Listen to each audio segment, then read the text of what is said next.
첫 번째 큐브의 키워드는 누가라는 키워드를 가지고 왔습니다. 대장동 개발 로비 특혜 의혹의 핵심 인물 중에 하나인 남욱 변호사 어제 입국해서 조사를 받고 있는데요. 검찰 수사 착수 20일 만에 대장동 4인방 진술을 검찰은 모두 확보했습니다. 한때 동업자 관계였던 대장동 4인방은 검찰 수사가 시작되자 책임을 서로 떠넘기며 각자 도생에 나서고 있습니다. 검찰이 누구 말에 무게를 둘지 주목이 되고 있는데요. 오늘 사건 큐브는 손정혜 변호사, 최진봉 성공회대 교수와 함께 짚어보겠습니다. 어서 오십시오. 예, 먼저 저희가 쉽게 이 4인방 관계를 정리한 그래픽을 좀 준비를 해봤는데요. 주요 혐의들도 만나보도록 하겠습니다. 먼저 어제 귀국한 남욱 변호사, 화천대유 대주주인 전직 기자 김만배 씨, 유동규 전 성남도시개발공사 기획본부장.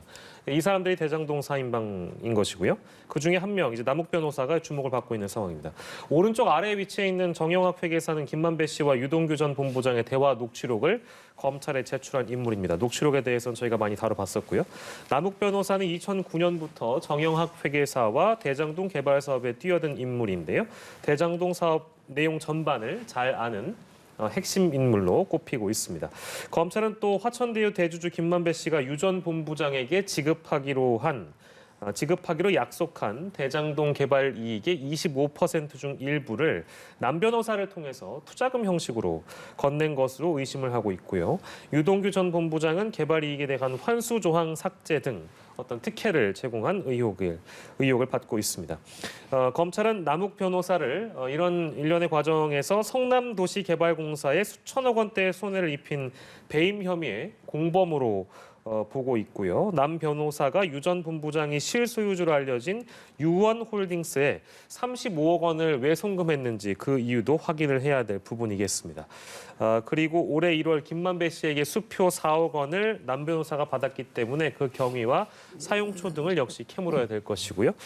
이 정도로 정리를 해도 좀 복잡한 상황인데 남욱 변호사가 어쨌든 귀국을 했기 때문에 행보가 주목을 받고 있고 그 말에 대해서는 그 언급에 대해서는 검찰이 또 분석을 할 예정입니다.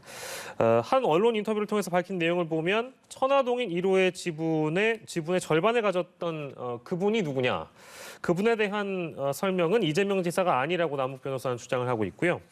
오히려 반대로 이재명 시장은 합법적 권한을 이용해서 사업권을 뺏어간 사람이다. 즉 공공 개발을 추진을 한 이재명 시장에 대해서는 그렇게 남 변호사가 보고 있습니다. 예, 여기까지 일단 저희가 준비한 내용을 좀 소개를 해드렸는데요. 아무튼 귀국 전에는 김만배 씨가 평소 유동규 전 본부장을 그분이라고 부르는 일은 없었다. 이런 얘기를 하면서 제3자가 있는 것처럼 일단 여운을 남겼었는데 남욱 변호사가 그분은 이재명 지사는 아니다. 이제 이런 입장을 또 밝혔기 때문에 이 그분에 대한 어떤 입장이 좀 구체화됐다고 봐야 될까요, 교수님? 어떻게 그렇죠. 보십니까? 구체화됐다고 볼 수 있죠. 사실은 그러니까 입국하기 전에 입국하면서 인터뷰를 하고 비행기 안에서 인터뷰한 거고요. 그 전에 인터뷰한 내용을 보면 그분이 누군지 명확하게 밝히진 않았지만 상당히 애매모호한 답변을 했다가 이번에 들어오면서는 명확하게 얘기를 한 것 같아요.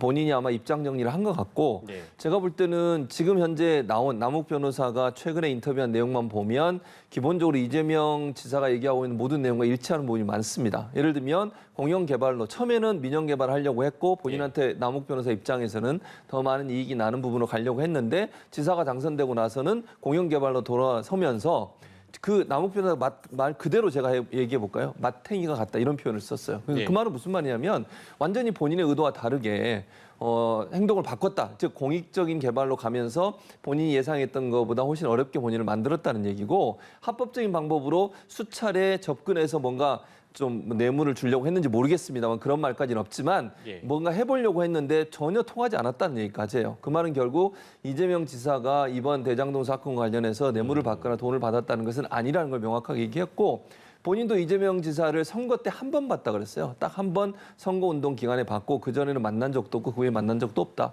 결국 남욱 변호사의 말은 이재명 지사가 지금까지 주장했던 주장과 일치하고 있어서 상당히 의혹을 제기했던 측에서는 당황스러운 상황이 될 것이고 남욱 변호사가 저렇게 얘기하는 것 중에 제가 꼭 짚고 넘어갈 부분은 남욱 변호사는 원래 국민의힘의 전신인 한나라당과 새누리당에서 청년의 부위원장을 했었어요.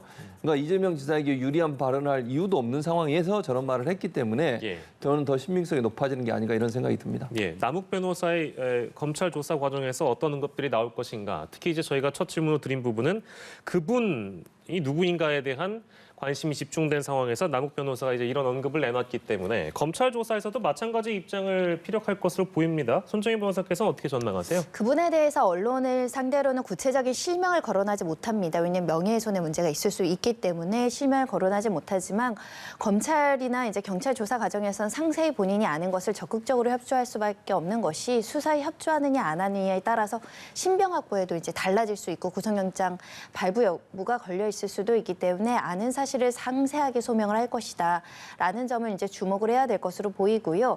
다만 이제 지금 여러 가지 진술의 정황들을 살펴봤을 때 남은 변호사는 철저하게 본인에게 불리한 것은 적극적으로 진술하지 않고 있습니다. 네. 만약에 이게 불법이나 비리거나 뇌물이라고 하더라도 다른 관계자들은 처벌받을 가능성이 높지만 본인이 이제 처벌을 피하거나 굉장히 감경받을 수 있는 일부의 사실관계만 진술할 가능성이 있어서 예. 만약에 그분이 남욱 변호사랑 직접적인 관계가 없고 남욱 변호사 자금에서 어떤 뇌물이 건네가거나 로비에 사용된 흔적이 없다고 한다면 적극적으로 진술할 것이고 예. 본인이 가담됐다라고 한다면 상당히 추상적인 진술할 개연성이 남아 있어서 일단 실소유주가 누구인지에 대한 진술은 좀 지켜봐야 될 것 같습니다. 네, 더욱 자세한 내용은 검찰 조사에서 드러날 것으로 전망이 되는데 돈의 흐름에 대한 얘기도 하나 또 짚어볼까 합니다. 사업 비용 300억 이상, 이건 남욱 변호사가 언급한 부분입니다. 대장동 개발에서 사업 비용을 300억 이상 썼다. 이자 세금까지 합하면 600억이 넘는다.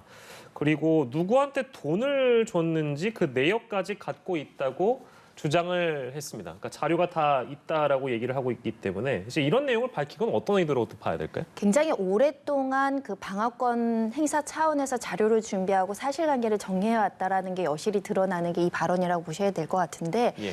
지금 남욱 변호사가 1,000억 이상을 이제 배당받지 않았습니까? 예. 그중에 일부와는 300억 정도는 이제 빌딩을 샀다 이런 보도들이 나오고 있는데 그럼 나머지 돈은 어디로 갔느냐를 캐물을 수밖에 없습니다. 그 수익의 어떤 지출이 합리적으로 증빙되지 않으면 혹시라도 로비에 사용된 거 아니냐, 뇌물로 준 거 아니냐 이런 의심을 피하기가 어렵기 때문에 내가 수익은 굉장히 막대했지만 쓸 돈이 굉장히 많았고 사업 자금에서 300억 원을 본인이 들고 있었던 돈은 아니기 때문에 남에게 빌렸을 겁니다. 그걸 갚았고 경비 처리를 했고 그 모든 영수증이 나에게 있다. 그럼 나는 합법적인 지출을 했지 로비를 하거나 어떤 부정한 금품 어떤 대가를 제공을 한다거나 그런 게 아니라 일반적인 어떤 거래 관계에 있었을 뿐이다. 네. 나는 뇌물을 만약에 다른 사람이 줬다고 하더라도 나는 거기에 관여한 적이 없고 내가 쓴 돈은 모두 경비 차원에서 증빙이 가능한 거다. 나는 죄가 없다라는 말과 똑같은 말을 하는 것이고요. 예, 예. 다만 이제 서류를 낸다고 해서 그게 실제 지출 증빙은 아니고 예. 실제 서류를 만들고 허위로 가공돼서 만들었지만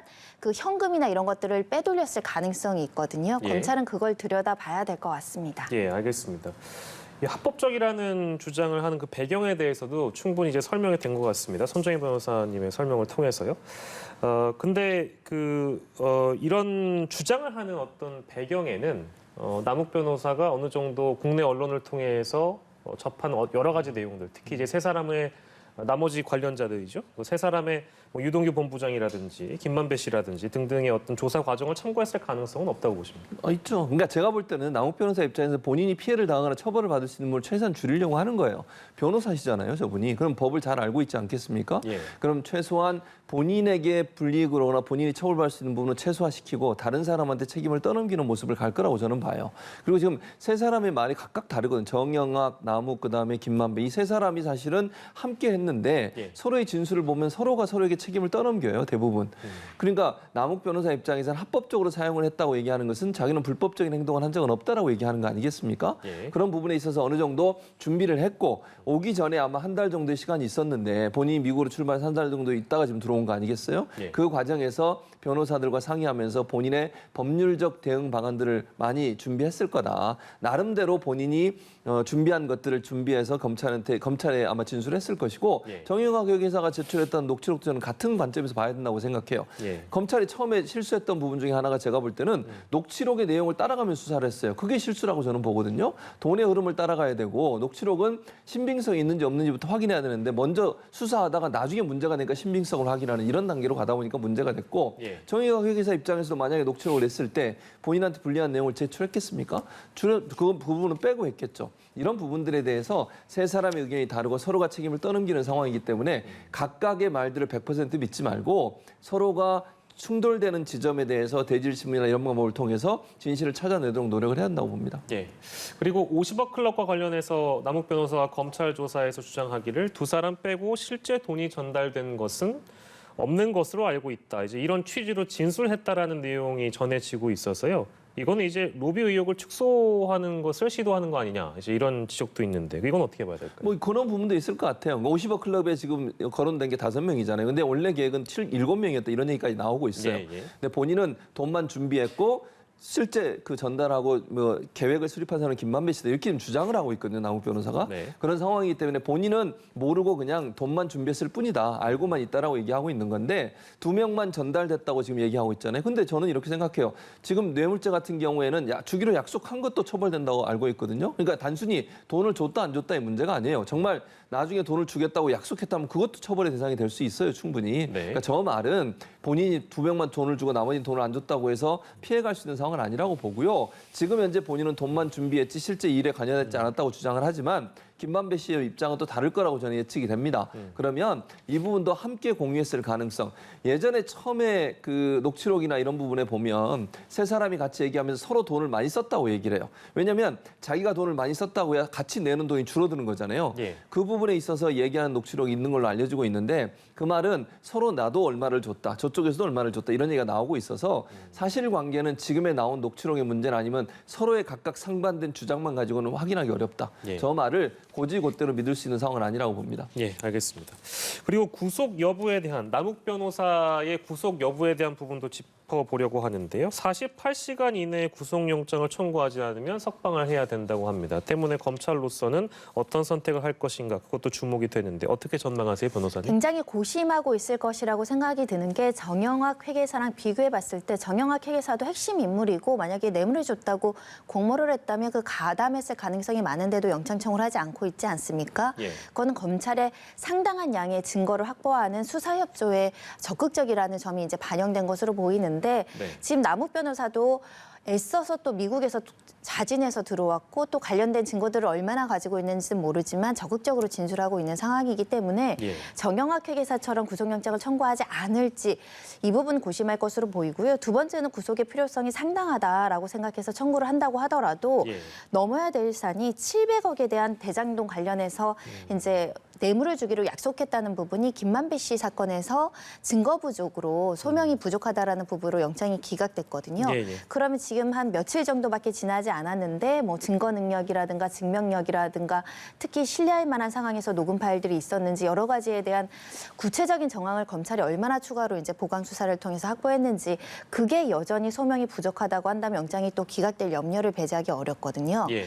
다만 한 가지 지금 위례 신도시 관련해서 남욱 변호사가 또 다른 위례 신도시 개발 과정에서 지금 유동규 전 본부장에게 3억 원을 3명이서 같이 줬다라는 점도 이제 적시가 되어 있는데 3억 중에 분담한 건 5천만 원이라고 알려지고 있거든요. 예. 그럼 5천만 원의 뇌물 공여죄는 사실은 뇌물 공여죄가 뇌물을 수수한 거에 비해서는 법정형 자체가 낮습니다. 5년 이하의 그 징역에 처해지도록 되어 있고 우리가 삼성 사건 생각하면 액수 굉장히 많았음에도 불구하고 사실 집행유예 판결이 나온 적이 있었거든요. 그래서 사실은 요거 가지만으로는 구속영장이 발부될 것이다. 이렇게 예측하기는 현재로서는 어렵고요. 한다면 검찰이 정말로 그 700억 약속에 대해서 구체적인 증거를 많이 마련하고 나서야 청구하지 않을까 합니다. 네, 검찰은 고심할 거란 말씀이신데 최진봉 교수께서 같은 질문 받으신다면 어떤 대답 주시겠어요? 뭐 그럴 가능성이 높아요. 왜냐하면 이게 김만배 씨 구속영장이 기각이 됐잖아요. 그때 얼마나 많은 비판을 받았습니까? 예. 제대로 수사도 안 되고 그다음에 실제 돈을 줬다는 사람 사람에 대해서는 문제를 삼으면서 받았던 사람에는 조사도 안 하고 청구를 했잖아요. 녹취록 따라가다 보니까 네. 증거가 부족했어요. 그다음에 계좌 추적도 전혀 안 한 상태에서 영장 청구를 하다 보니까 재판부가 그걸 받아들일 수 없는 상황이 된 건데 남욱 변호사도 같은 상황이라는 생각이 들어요. 지금 손정혜 변호사 말씀하셨듯이 기본적으로 그러면 증거를 얼마나 확보했느냐의 문제라고 보거든요. 네. 남욱 변호사의 말만 가지고는 영장 청구 어렵다고 생각해요. 그러니까 계좌 추적이나 아니면 다른 실질적인 증거가 있어야 재판부에서 구속영장을 발부를 하지. 네. 증거도 없는데 말만 가지고 진술만 가지고 살 수는 없는 거 아니겠습니까? 그래서 상당히 고심이 깊을 겁니다. 만약에요. 남욱 변호사도 구속영장 청구를 했는데 기각이 돼 보세요. 어떻게 되겠습니까? 이 수사가요. 검찰이 계속하는데 동력을 완전히 잃을 겁니다. 검찰이 제대로 수사를 하고 있는지 엄청난 비판이 일어나게 될 것이고요. 그래서 아마 고심이 깊을 거라고 저도 생각을 해요. 정말 명확하게 누가 봐도 이거는 영장이 나올 수 있을 정도의 증거가 확보되지 않는다면 일단 좀 숨고르게 하면서 다른 정보들 또는 다른 증거들을 수집하는 데 시간을 더 가질 거라고 봅니다. 그래서 체포 시간이 이제 끝나고 나면 예. 뭐 고민하고 또는 우리는 이제 얼마나 많은 증거를 갖고 있는지 모르잖아요, 검찰이. 그 증거가 명확하다고 하면 청구를 하겠지만 예. 아니라고 하면 보강 수사를 위해서 일단 풀어주고 더 수사를 진행하지 않을까 하는 생각도 듭니다. 예, 알겠습니다. 구속영장 청구 여부에 대한 부분 저희가 두 분과 함께 했고요.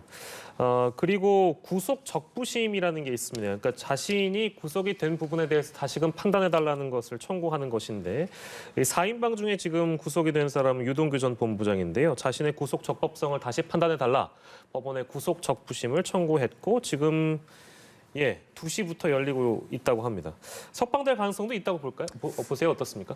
낮다라고 생각을 할 수밖에 없는 것이 사실 구속영장 발부되고 특별한 사정 변경이 없었습니다. 예를 들면 구속적 부심에서 인용이 되기 위해서는 뭐 피해자랑 합의를 했다던가 뭐 무죄 취지로 부인을 하다가 자백을 했다던가 이런 사정 변경이 좀 뚜렷해야 되는데 그런 상황도 아닐 뿐만 아니라 기억을 떠올리시면 이미 증거를 인멸하려고 휴대폰을 이제 던져버리는 시도를 했기 때문에 증거인멸 가능성 여전히 높다. 그리고 도망갈 염려도 많고 특히 이제 뇌물 액수가 1억 원 이상이면 무기 또는 10년 이상의 징역형이기 때문에 굉장히 중대한 범죄이죠.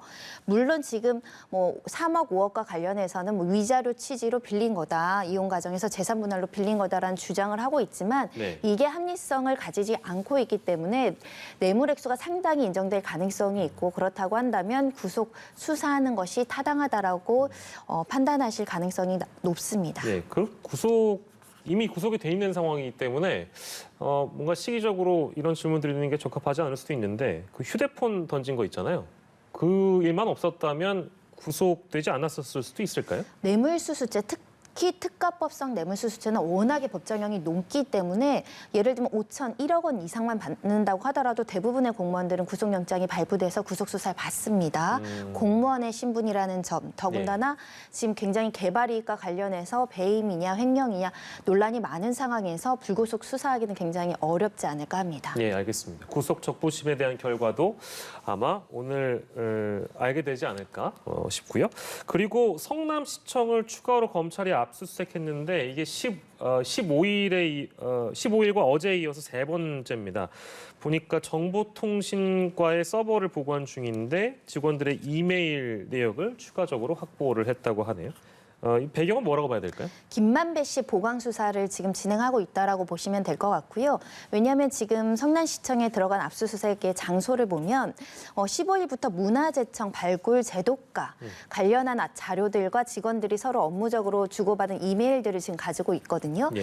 김만배 씨 사건에서 구속영장을 기각하면서 범죄 소명이 좀 부족하다라고 했는데 그때 거론된 게 각상도 의원 아들 건에 대해서 그럼 각상도 의원이 어떤 특혜를 봐줬느냐, 예. 어떤 업무상인 대가 관계가 있었는지가 구체적이지 않다라고 지적이 됐는데 이 문화재청이 갖는 의미는 그런 겁니다. 각상도 의원이 그 당시에 문체부에서 있으면서 그 관련해서 문화재 발굴이 발생을 하면 이런 개발 사업은 상당히 지연돼서 사업 손실이 발생을 하거든요. 이 과정에서 어떻게 편의를 봐줬는지를 이 증언들 이메일로부터 그 범죄의 단서를 찾겠다. 그래서 그 흔적들을 찾고 있는 과정이라고 생각하시면 될 것 같고요. 예. 각상도 의원 아들이 본인도 스스로 이걸 이거를 내가 잘 해내서 뭐 50억을 받을 자격이 있었다 이런 주장이 있지 않았습니까? 그에 대한 어떤 보완 수사가 진행된다라고 보시면 되겠습니다. 예. 그런데 사장실하고 비서실이 또 제외가 된 거에 대해서 많은 지적들이 나오고 있는데 이건 어떻게 봐야 될까요? 시장실이 이제 제외가 됐다라는 점이 이제 비판이 따르고 있는데 시장실 같은 경우는 현재 시장이 바뀌었죠. 그러니까 네.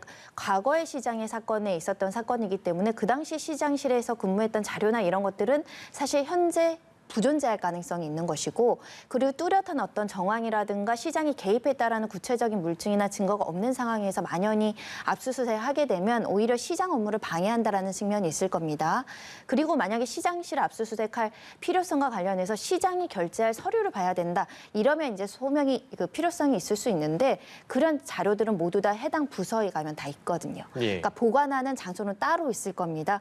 그런 측면에서 실질적으로 압수수색할 필요성이 아주 높지 않다라고 이제 수사기관이 판단한 것으로 보입니다. 예, 알겠습니다.